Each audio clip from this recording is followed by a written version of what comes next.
The fact that Nvidia is up 3.5% doesn't hurt us this morning. Where are you at on that stock right now?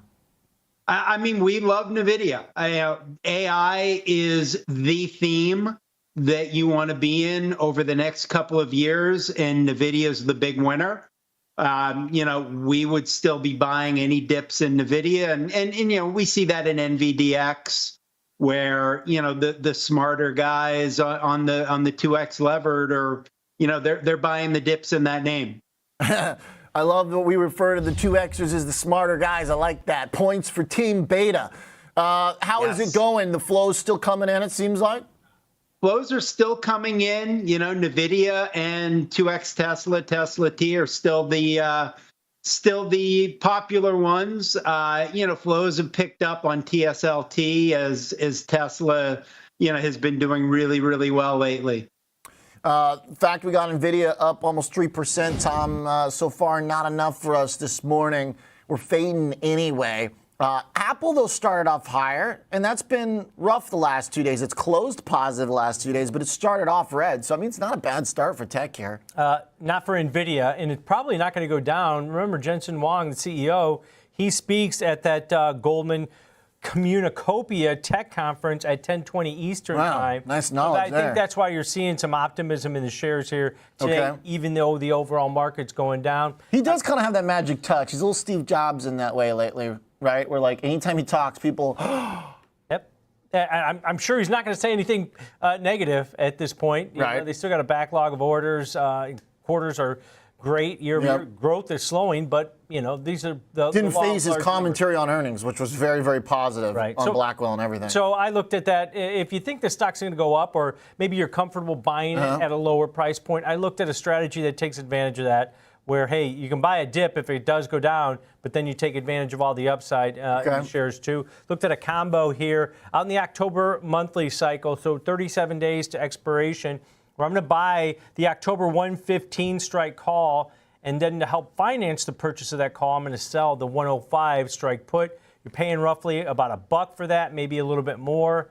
That debit that you pay is your risk, down to 105, right? But then anything above that break even of 116 is going to be profitability on this. So you've got over a month in this position, so you've got some duration, and you take advantage of upside. Now, if the stock does fall below 105, you have to buy the shares if you hold that short put into expiration. So keep that in mind. This is a little bit more aggressive, but this is for dip buyers. This is a strategy for dip buyers. If you think it's going to go back below 105, hey, I'm comfortable owning it down there, and my risk between 105 and 115 is only $100. All right, fair enough. The Nvidia stock saw significant gains during trade on Wednesday.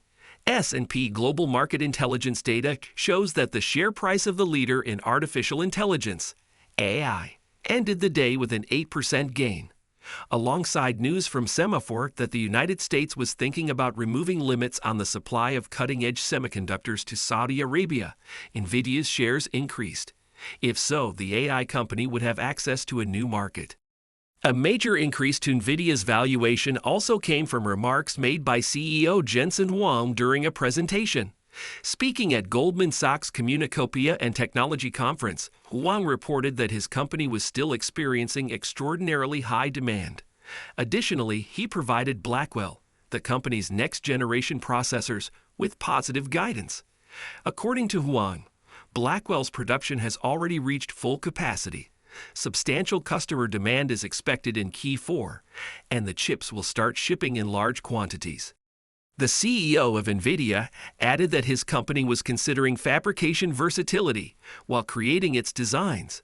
The company says it is taking steps to ensure it can relocate to other fabs if necessary, but for now it is relying on Taiwan semiconductor manufacturing to create its chip designs. Following the recent market turbulence, Jensen Huang provided investors in Nvidia with a ton of comforting news today. The rumor that Nvidia's chips would soon be approved for sale in Saudi Arabia also draws attention to unexplored market potential among government clients. Although Nvidia has been delivering exceptional sales and earnings growth, which has driven amazing share price gains, investors are now unsure of how long the trend can be maintained. Today's encouraging news developments helped assuage fears and spark large gains for the company. And I think Nvidia still offers great upside at present pricing. The firm maintains its dominant position in the advanced graphics processing unit, GPU market, and the demand outlook for its GPUs, as well as for new technologies and services, is highly positive going forward. Recent volatility for the stock underscores that expectations are very high, but the business looks prepared to deliver another significant leap forward in processing with the Blackwell chips, and it could be creating the foundations for long-term domination in the AI area. If you want to keep up with NVIDIA's latest updates and keep up with the stock market latest news, you can subscribe to our investing tutorial channel as we post daily updates about the biggest changes and catalysts in the market. So click the subscribe button if you don't want to miss the newest market updates. Now back to today's video. What about, I want to drill down on NVIDIA and the tech reaction a little bit, Art, and by the way, it's great to see you. So Jensen Huang, from what I read at the conference where he made comments today, he didn't say anything that crazy. He mostly reiterated that demand has been strong, and there really hasn't been anything to challenge that demand has been strong. Were people just looking for an excuse to get back in here on NVIDIA and some of the other big tech companies? Yeah, so the semiconductors in general, down some 23% coming into the morning already, right? In the current sell-off in both, August and thus far in September. So you've got an oversold group. It doesn't take much of a push to get investors back in excited about a group that was trading significantly higher than this just 2 months ago. To the extent that his commentary was revelatory, it was much more about, hey, it's not just about data center. There are going to be other applications for artificial intelligence where you're looking at the tip of the iceberg. But to your point, what we already know is all the hyperscalers have reported and talked about their ongoing CapEx, where 80 to 90% of that's going to NVIDIA. So clearly oversold stock, oversold group. Calming commentary from the guy that runs the place, and it didn't take much to sort of start that fire. CEO of NVIDIA Jensen Huang. Everyone is depending on us. We have a lot of people on our shoulders, and everybody is counting on us. When Goldman Sachs CEO David Solomon asked Huang the question at the Goldman Sachs Communacopia and Technology Conference, Huang responded. According to Huang, there is such a high demand that individuals get quite emotional when our components, technology, infrastructure, and software are delivered. Their competitiveness is significantly impacted since it has a direct impact on their revenues.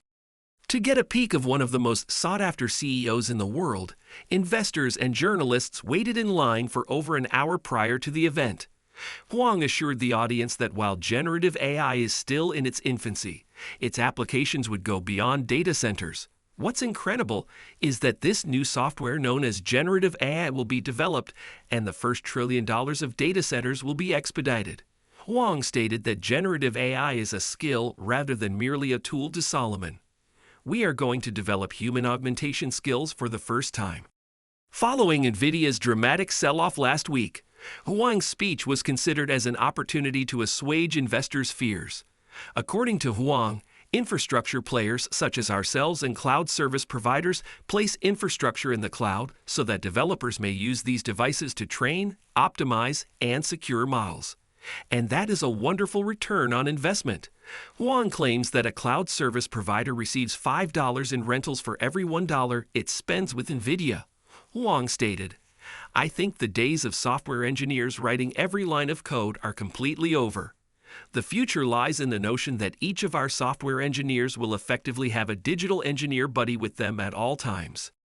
In the foreseeable future, Huang stated, NVIDIA plans to add 100 times more digital engineers to its current workforce of 32,000. NVIDIA servers appear pricey, and it may be a few of $1 million per rack, but it replaces thousands of nodes, Huang noted. The astounding thing is that replacing all of those and consolidating into a single rack would be less expensive than the cables needed to connect outdated general-purpose computer systems. NVIDIA's GPUs are used by businesses like Microsoft, Meta, Amazon, Google, and OpenAI. The internet behemoth reported $30 billion in revenue for the second quarter, but that same day, its shares dropped more than $200 billion. So what does this really mean for Nvidia stock? Let's find out, but first, if you made it this far into the video, thank you. These videos take a lot of effort and time to make, so if you enjoyed them, please hit the like button, subscribe to the channel. This goes a long way in helping us grow. That said, back to the video. Joining us now for more on AI's road ahead, George Lee. He's the co-head of the Goldman Sachs Global Institute. It's nice to see you. Welcome to our program. You too, Scott. Great to be here. I feel like Jensen set this up perfectly for my first question to you, which is, where are we in the AI cycle? Yeah. I mean, first of all, it's great to hear Jens. First, it's great to have him at the conference, but to hear that sense of wonder and excitement that he brings to leading, what is arguably the most important company in this revolution, I just think it's inherently exciting, and the buzz after his presentation was terrific. So where are we? Like, the national anthem is finished, but we're in the very early innings. And I would emphasize this is a nascent technology, and Jensen mentioned this in his remarks. It's a new form of computation. And so that new paradigm takes a while to make its way into consumer habits, and more importantly, it takes a while to make its way into the enterprise.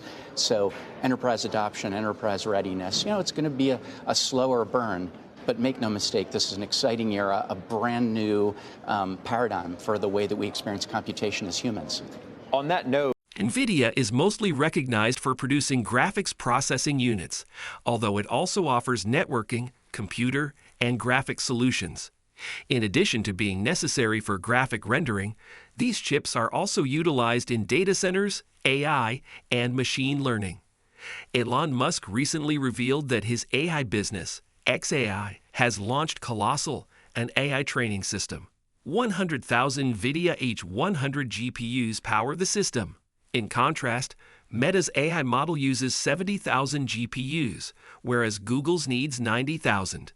The H100 GPUs are gradually being replaced by the H200 and the anticipated Blackwell-based GPUs. Musk had declared that in the upcoming months, Colossal will double in size by switching to H200 GPUs. Only 50,000 new H200 GPUs, according to him, would double in size. With a top-end capacity that is 36% larger than the H200 and a total bandwidth that is 66% higher, the Blackwell chips are even faster and more efficient. Revenue for the company increased by 122.4% in the second quarter of 2025 compared to the previous year. Due in large part to the robust demand for NVIDIA Hopper, GPU computing, and networking systems, data center revenue increased by 54% year over year. The revenue from data centers was around 45% derived from cloud service providers. Hedge funds owned 179 shares in the company. As of June 30, Fisher Asset Management possessed shares valued at $11.54 billion, making it the largest stakeholder. The management also gave the go-ahead for a $50 billion equity share buyback in late August. Nvidia is under pressure to release new goods in order to keep investors' faith. The demand is impacted by supply delays for Blackwell chips and worries about exorbitant GPU costs. Future business success for the organization hinges on efficient AI monetization. It seeks to attain and sustain 100% renewable electricity for its offices and data centers by the end of the fiscal year 2025 and every year thereafter.